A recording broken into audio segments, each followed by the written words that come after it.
उनका कल्याण करो। भगीरथ, बुलाओ गंगा को।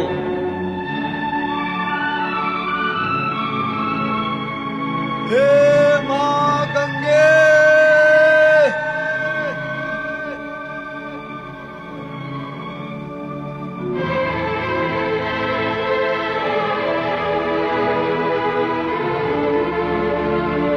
हे मां गंगे,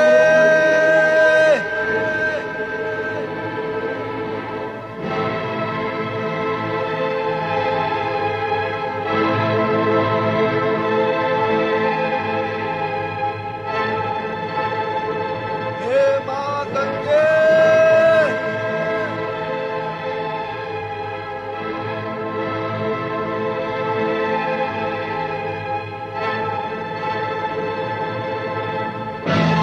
गंगा!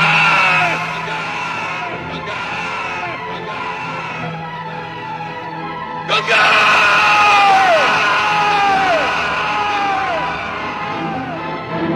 सुना तुमने? तुम्हारे अप्रिय वचन सुनकर शिव जी ने क्रोधित होकर जो ओंकार भरी तो तीनों लोग कंपित हो गए। तुम्हें उनकी शक्ति का अनुमान हुआ? तो ये शिवजी की हुंकार थी? हाँ, शिव जी की शक्ति का मूल्यांकन नहीं किया जा सकता। वे साक्षात शक्ति हैं। तो अवश्य ही वे मेरे वेग की तीव्रता को सहन कर सकेंगे। अवश्य।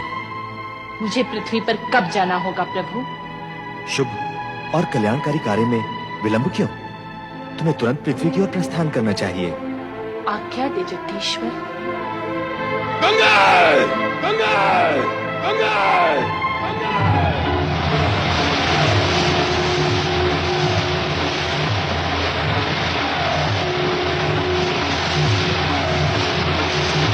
गंगा! गंगा! गंगा!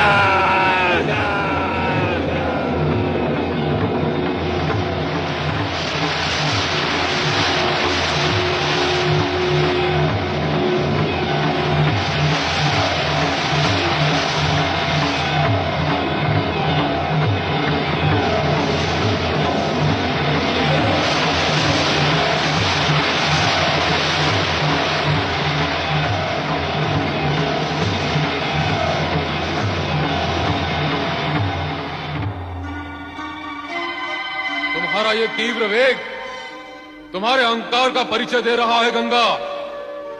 इसे नष्ट करना ही उचित होगा। अपनी शक्ति और वेग के अभिमान में अपना उद्देश्य भी भूल गई, तो अब पड़ी रहो सदा सदा के लिए मेरी जटाओं में। अभिमान टूटे तब तक वहीं विश्राम करो। वो कैसे होगा देवेश्वर? मेरा अभिमान तो तब नष्ट होता जब मैं आपके चरणों में गिरती अथवा गिरूं।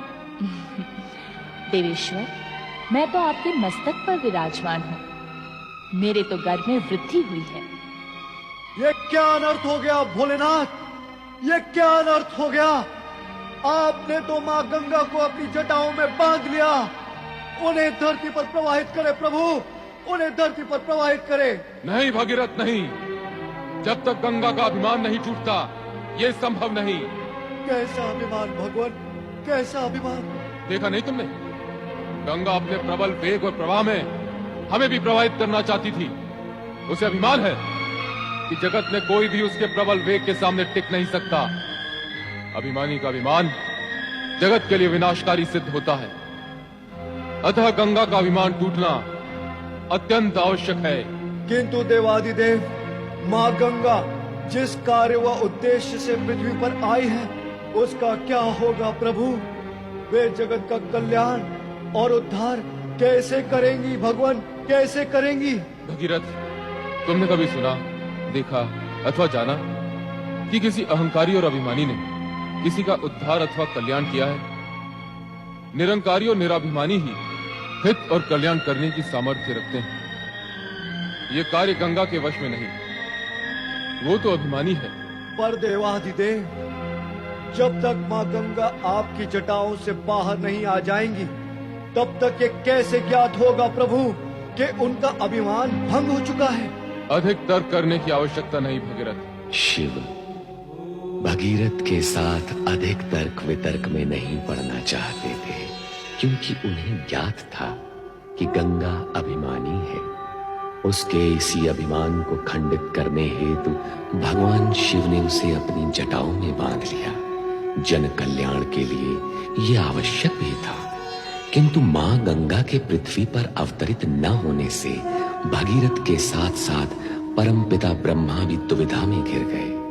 भगीरथ का उद्देश्य असफल होता देख इस समस्या के निराकरण हेतु ब्रह्मदेव श्री हरि विष्णु के समक्ष बैकुंठ में पधारे।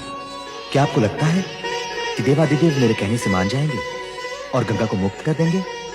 मेरा विश्वास तो यही कहता है श्री हरि कि गंगा आपके चरणों से विलग होकर अहंकारी हो गई। इसी कारण शिव जी ने उसे अपनी जटाओं में बांध लिया है। आप मुस्कुरा रहे हैं। आप तो जग के सृष्टा हैं और ये सत्य भी जानते हैं कि अहंकारी न तो किसी का उद्धार कर सकते हैं और न ही किसी का कल्याण। फिर भी गंगा को उद्धार कार्य के लिए पृथ्वी पर भेजा। पृथ्वी के लिए प्रस्थान तक गंगा में किंचित मात्र भी अहंकार नहीं था, किंतु शिव जी की जटाओं में पहुंचते पहुंचते उसका अहंकार जाग उठा। मेरे चरणों में वास करने वाली गंगा क्या अभिमानी हो सकती है? जो कुछ उसने किया और जिसका वो परिणाम भुगत रही है, उससे तो यही सिद्ध होता है कि उसने कुछ नहीं किया ब्रह्मदेव।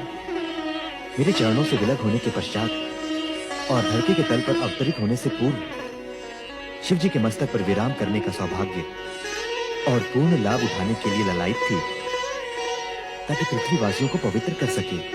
गंगाधर और गंगेश्वर से गौरवान्वित होने वाले शिव जी के नाम में अपना योगदान करने के लिए उसने अहंकारी होने की लीला रचाई है।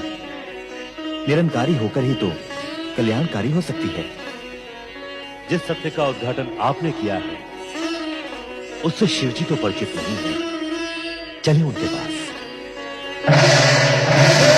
शंकर, हे भोलेनाथ, आपने तो मुझे वरदान भी दिया था और कृपादान भी। फिर अब मैं आपकी अप्रसन्नता के कारण दुविधा में क्यों हूं भगवान? मुझ पर दया करो देवादिदेव, कृपा करो। ओम नमः शिवाय। ओम नमः शिवाय।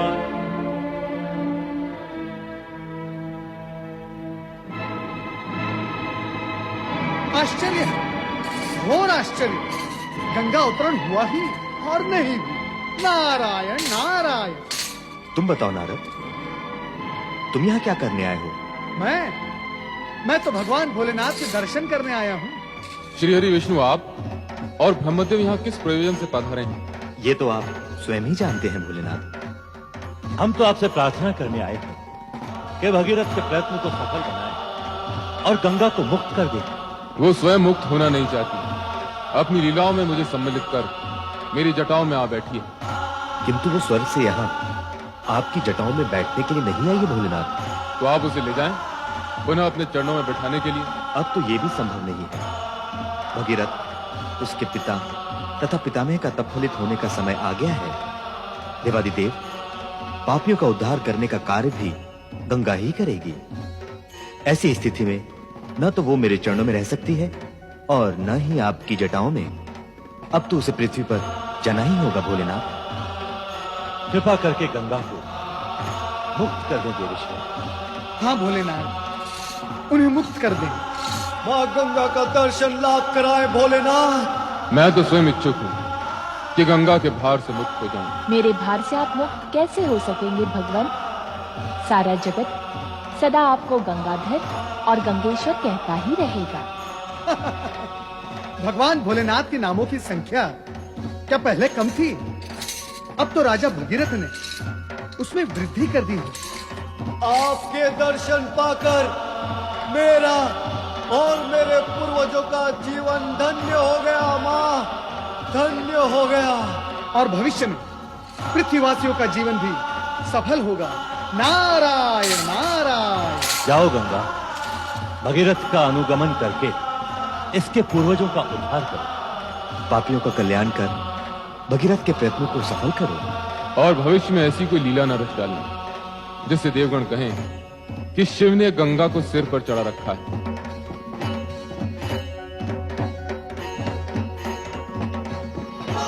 मैं तुम्हें मुक्त करता हूं।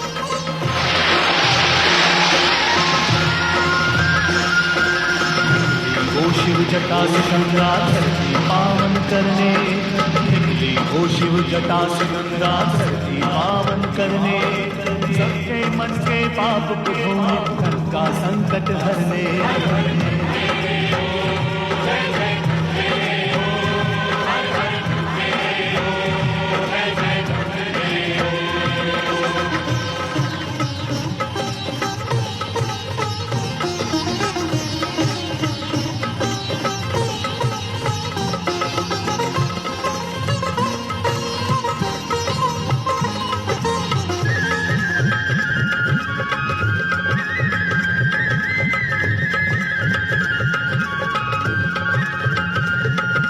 भगीरथ पूर्वज की मूर्ति तो माध्यम थी बस केवल, मूल कार्य था युगो युगों तक जग को करना निर्मल। आसुरी शक्ति बढ़ ना पाए छल को करने निश्चल, छल को करने निश्चल।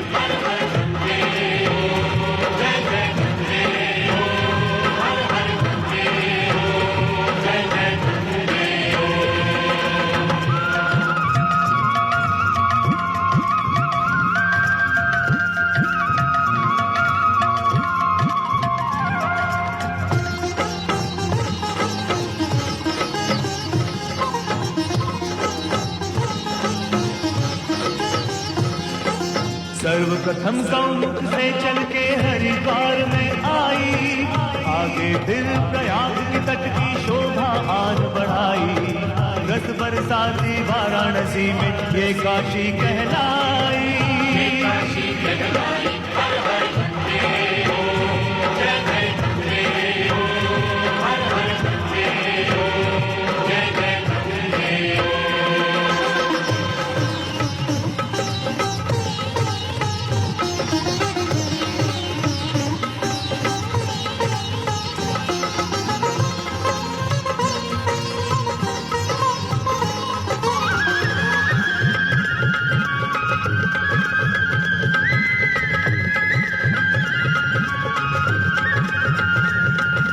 श्रद्धा भाव से जो भी प्राणी गंगा स्नान करे, गंगा माँ की महिमा गाए इसका ध्यान करे। भगीरथ जैसा फिर तो गंगा उसका भी कल्याण करे, उसका करे हर हर गंगे हो, जय जय गंगे हो, हर हर गंगे हो, जय जय गंगे हो। ओ शिव जटा से गंगा धरती पावन करने निकली, ओ शिव जटा से गंगा धरती पावन करने, सबके मन के पाप को धोने, तन का संकट हरने। हर हर गंगे हो, जय